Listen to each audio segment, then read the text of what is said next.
3 मिनिटात 30 बातम्या. Powered by बाबा जाधव मसाले, खजिना मराठी चवीचा. अस्सल खा, अस्सल रहा.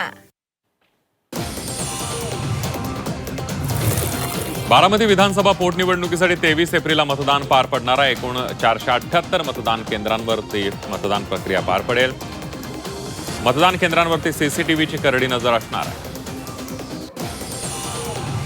अहिल्यानगरच्या राहुरी विधानसभा पोटनिवडणुकीसाठी मतदान पार पडणार आहे. 3,33,543 मतदार आहेत. मतदान प्रक्रियेसाठी 1,745 कर्मचारी आणि पोलीस बंदोबस्त तैनात असणार आहे. अहिल्यादेवी होळकर यांच्या 300व्या जयंतीनिमित्त जलसंपदा विभागाच्या वतीनं जलयात्रा काढली जाणार आहे. 25 एप्रिल ते 29 एप्रिल दरम्यान ही यात्रा सुरू होणार आहे. मुख्यमंत्री देवेंद्र फडणवीस आणि उपमुख्यमंत्री एकनाथ शिंदे यांच्या उपस्थितीमध्ये चौंडी आणि त्र्यंबकेश्वर येथून जलयात्रा सुरू होईल. अकोल्यात ठाकरेंच्या शिवसेनेला मोठा धक्का बसलाय. सामूहिक राजीनाम्यामुळे शिवसेना उद्धव बाळासाहेब ठाकरे पक्षाच्या संघटनात्मक रचनेला मोठा धक्का बसण्याची शक्यता व्यक्त केली जाते आहे. पक्षांतर्गत मतभेद पुन्हा एकदा समोर आले.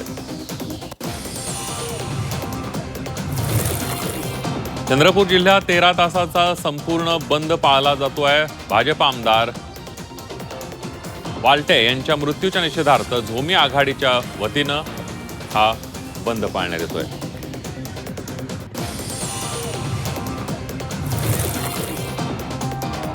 पुण्यातील विविध भागामध्ये अवकाळी पावसानं हजेरी लावली आहे. अलका टॉकीज चौकामध्ये गारा पडल्याचं पाहायला मिळालं. अवकाळी पावसानं पुणेकरांची धांदल उडाली आहे. सातारा शहरासह ग्रामीण भागामध्ये वादळी वाऱ्यासह अवकाळी पावसानं जोरदार हजेरी लावली आहे. काही वेळ नागरिकांची तारांबळ उडाली. उकाड्यानं हैराण झालेल्या नागरिकांना मोठा दिलासा मिळालाय.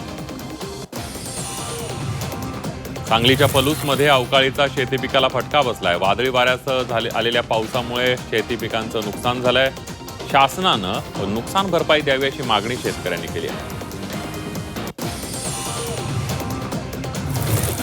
लोणावळ्यामध्ये ऑनलाईन व्हिला बुकिंग स्कॅम उघड झालेला आहे. सोशल मीडियावर आकर्षक मोठे व्हिला दाखवत भली मोठी आगाऊ रक्कम घेतली जाते. मात्र प्रत्यक्षात तिथे गेल्यावर असा कोणताही व्हिला अस्तित्वात नसतो. या सगळ्यामुळे लोणावळ्याच्या पर्यटन व्यवसायावर परिणाम होण्याची चिंता व्यक्त केली जाते. तत्कालीन गृहमंत्री पी चिदंबरम यांनी आपल्या अधिकारांचा दुरुपयोग करत मालेगाव बॉम्बस्फोट प्रकरणाचं एक षडयंत्र रचला असा आरोप हिंदुत्ववादी नेते समीर कुलकर्णी यांनी केलाय. उत्तर प्रदेशच्या निवडणुका डोळ्यांसमोर ठेवून हिंदूंना लक्ष्य करण्यात आलं असा आरोप कुलकर्णी यांनी केलाय. पुणे पालिकेकडून अतिक्रमण हटवण्यास सुरुवात करण्यात आली आहे. पालखी मुक्काम स्थळाच्या उन्नतीसाठी 10 कोटींचा निधी मंजूर करण्यात आलाय. येत्या 2 महिन्यात सर्व अतिक्रमण काढण्यात येणार आहे. पिंपरी चिंचवड महानगरपालिकेकडून थर्मॅक्स चौक ते साने चौक या दरम्यान अतिक्रमण विरोधी कारवाई करण्यात आली आहे. थर्मॅक्स चौक ते साने चौकाकडे जाणाऱ्या रस्त्यावर व्यापाऱ्यांनी केलेलं बेकायदेशीर अतिक्रमण महापालिकेकडून बुलडोझर चालवून जमीनदोस्त करण्यात आलंय. छत्रपती संभाजीनगरमध्ये प्लास्टिक माफियांवर मोठी कारवाई करण्यात आली आहे. 3 गोडाऊनवर छापा टाकत 2 टन प्लास्टिक जप्त करण्यात आलंय. गोडाऊन मालकांना प्रत्येकी 25,000चा दंड ठोठावण्यात आलाय. बुलढाण्यातील शेगाव चौकामध्ये भीषण आग लागल्याची घटना घडली. आगीमध्ये 7 दुकानं जळून खाक झाली आहेत. लाखो रुपयांचं नुकसान झालंय.